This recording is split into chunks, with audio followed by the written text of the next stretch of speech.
একটা দেশের আকাশ যেমন তার স্বাধীনতার প্রতীক, তেমনি তার নিরাপত্তারও শেষ লাইন। বাংলাদেশের আকাশ এখন যেন শুধুই এক অনিশ্চয়তা। সময়ের সাথে তাল মিলিয়ে বাংলাদেশের আকাশ শক্তিশালী করতে পারেনি কোনো সরকারই। সাম্প্রতিক সময়ে ঢাকার মাইলস্টোন স্কুল অ্যান্ড কলেজে প্রশিক্ষণ বিমান বিধ্বস্ত হওয়ার ঘটনা আবারও চোখে আঙুল দিয়ে দেখিয়ে দিয়েছে বাংলাদেশ বিমান বাহিনীর আধুনিকায়ন কতটা জরুরি আর সময় উপযোগী। পুরনো প্রযুক্তির প্রশিক্ষণ বিমান, অব্যবস্থাপনা ও পর্যাপ্ত বাজেটের অভাব আজ বড় একটি প্রশ্ন তুলে দিয়েছে। সেটা হলো আধুনিক এভিয়েশন সিস্টেম ছাড়া আকাশপথ নিরাপদ রাখা সম্ভব নয়। চীনের J-10C, পাকিস্তানের JF-7 থান্ডার, আমেরিকার F-6, তুরস্কের হুরজেট কিংবা দক্ষিণ কোরিয়ার FA-50 সবই ছিল সম্ভাবনা, কিন্তু সেই সম্ভাবনাগুলো আটকে আছে রাজনৈতিক সুতোর বাধায়। একটি একটি করে প্রস্তাব আসে, আলোচনা হয়, তারপরে আবার নীরবতা। প্রিয় দর্শক, কে বা কারা এই প্রতিরোধের পথ রুদ্ধ করছে? এত প্রস্তাব, এত আলোচনা, এত সম্ভাবনার পরে কেন আধুনিক যুদ্ধবিমান কিনতে পারছে না বাংলাদেশ? ভারতের কূটনীতির প্রভাব, বিদেশি লবিং, অভ্যন্তরীণ রাজনৈতিক দ্বিধা ও আমলাতান্ত্রিক বিলম্ব এর পেছনে কি কাজ করছে? ভূ রাজনৈতিক বাস্তবতায় বাংলাদেশ কতটা নিরাপদ? এসব গুরুত্বপূর্ণ প্রশ্নের উত্তর খোঁজার চেষ্টা করব আজকের প্রতিবেদনে। তো চলুন শুরু করা যাক। তার আগে আন্তরিক অনুরোধ চ্যানেলটি সাবস্ক্রাইব করার।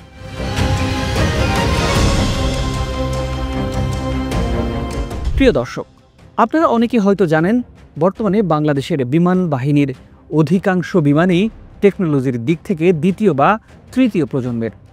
F-7, MiG-21 কিংবা চীনাপূর্ণ ভ্যারিয়েন্টগুলো আধুনিক আকাশ যুদ্ধের জন্য কার্যত একেবারেই অকার্যকর। এদের নেই স্টেলথ প্রযুক্তি, নেই ইলেকট্রনিক ওয়ারফেয়ার সিস্টেম, নেই বিয়ন্ড ভিজুয়াল রেঞ্জ মিসাইলের সক্ষমতা। এ যেন প্লাস্টিকের ঢাল দিয়ে পারমাণবিক গোলার যুদ্ধ। আর এই দুর্বলতাকেই পুঁজি করে কৌশলগত এবং কূটনৈতিক চাপে ফেলতে চায় বড় শক্তিধর দেশগুলো। ফলে প্রশ্ন ওঠে, এখনও কেন আমরা আকাশে একটি দৃশ্যমান প্রতিরোধ শক্তি তৈরি করতে পারিনি?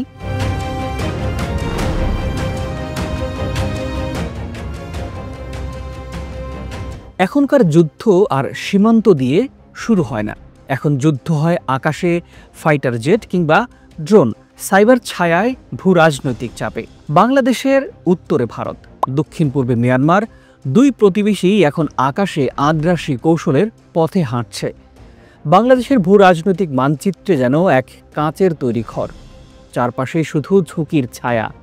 আমাদের উত্তরে প্রতিবেশী দেশ ভারতের হাতে রাফায়েল, Su-30, MKI, এমনকি পঞ্চম প্রজন্মের স্টেলথ জেট।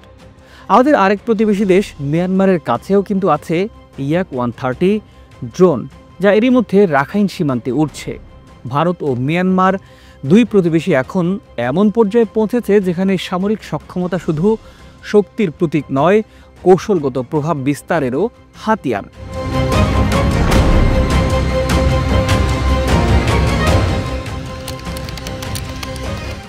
2008 সাল থেকে চীনের পক্ষ থেকে একাধিক প্রতিযোগিতামূলক প্রস্তাব এসেছে।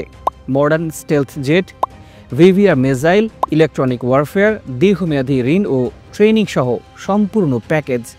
এমনকি একটি বিশেষ বাংলাদেশ ভার্সন অফারও করা হয়েছিল, যা পাকিস্তানের JF-7 থেকেও বেশ উন্নত। এই প্রস্তাবের পেছনে ছিল শুধু সামরিক লাভ নয়, ছিল আঞ্চলিক প্রতিরক্ষা ভারসাম্য বদলে দেওয়ার সুযোগও। তবে বাংলাদেশ সরকার এখনও এই প্রস্তাবগুলোকে শুধুমাত্র প্রাথমিক আলোচনা পর্যায়ে রেখেছে। কিন্তু কেন?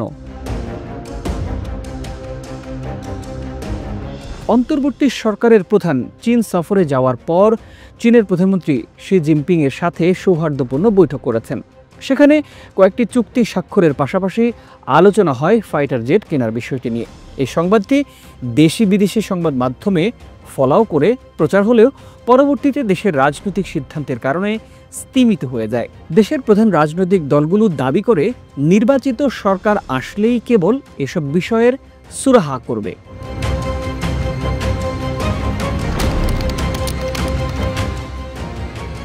বিশ্লেষকরা বলছেন উত্তরটি লুকিয়ে আছে ঢাকার রাজনীতির ছায়ায়। এখানে এখন দেখতে হবে ভারতের ছায়ার উপস্থিতি। দিল্লির দক্ষিণ ব্লক ও গোয়েন্দা সংস্থা র নাকি ঘনিষ্ঠ কূটনৈতিক যোগাযোগ এবং তথাকথিত বন্ধুত্বপূর্ণ উপদেশের মাধ্যমে বাংলাদেশকে এই চুক্তি থেকে বিরত রাখছে। এমনকি বলা হয় এই চাপ কখনো আসে মৃদু অনুরোধের ভাষায়, আবার কখনো প্রশাসনের ভেতরে থাকা নির্দিষ্ট আমলাদের মাধ্যমে, যারা নাকি ভারত ঘনিষ্ঠ ভাবমূর্তি পোষণ করে। আর ঢাকায় নীরবতা কি রাজনৈতিক সংকোচ নাকি বিদেশি প্রভাব ইচ্ছাকৃত দেরি? তবে বিষয়টি এখানে থেমে নেই। এই অপ্রকাশ্য সিদ্ধান্তহীনতার সুযোগ নিচ্ছে প্রতিবেশী শক্তিগুলো। ভারত, মিয়ানমার, এমনকি যুক্তরাষ্ট্রের স্ট্র্যাটেজিক অ্যানালিস্টদের কাছে এখন পরিষ্কার বাংলাদেশ নিজেদের প্রতিরক্ষা সক্ষমতা নিয়ে নীরব ভূমিকা পালন করছে। এই দ্বিধা শুধু প্রশাসনিক সমস্যা নয়, এটি এক রাজনৈতিক নিরাপত্তাহীনতা। চীনের এক সিনিয়র প্রতিরক্ষা প্রতিনিধি তার বিশ্লেষণে বলেছিলেন, আমরা শুধু যুদ্ধবিমান দিচ্ছি না, আমরা বাংলাদেশের আকাশ রক্ষায় ছাতা তৈরি করে দিতে সক্ষম। সিদ্ধান্ত বাংলাদেশ সরকারের। চীন এখনও তাদের প্রস্তাব টেবিলে রেখেছে, কিন্তু প্রতিপক্ষ থেমে নেই। ভারতের গোয়েন্দা মহল চাইছে বাংলাদেশ যেন নিরপেক্ষভাবে কিছু না করে। বাংলাদেশের যুদ্ধবিমান প্রয়োজন শুধু শত্রুর মোকাবেলায় নয়, বরং সি বর্ডার নজরদারি, জঙ্গি দমন, এমনকি ভূ উপগ্রহ নিয়ন্ত্রণে অংশ নিতে। যুদ্ধবিমান মানে একটি জাতির আকাশে আত্মমর্যাদা তুলে ধরা। বিশ্বে এমনকি ইথিওপিয়া, ঘানা কিংবা আলজেরিয়ার মতো দেশও কিন্তু আধুনিক যুদ্ধবিমান সংগ্রহ করে ফেলেছে। তাহলে বাংলাদেশ কেন এখনও পিছিয়ে? উত্তরটা খুব সরল নয়, কারণ শুধু বাজেট নয়, এখানে রাজনীতি, পররাষ্ট্রনীতি আর ভূ রাজনৈতিক চাপে সিদ্ধান্ত থমকে থাকে। একটি গোষ্ঠী একে বিলাসিতা বলে প্রচার চালায়।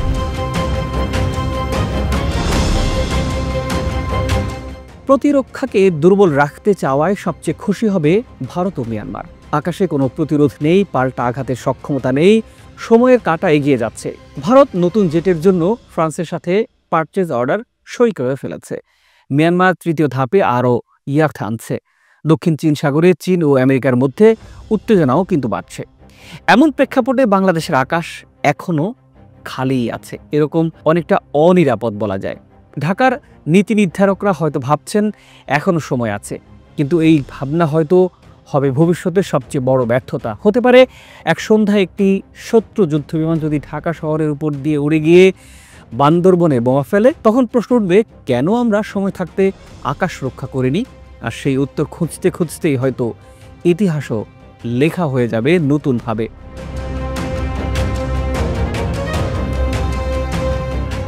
এ বলে বাংলাদেশ আকাশে দাঁড়াতে পারেনি, কারণ কেউ চায়নি সে দাঁড়াক।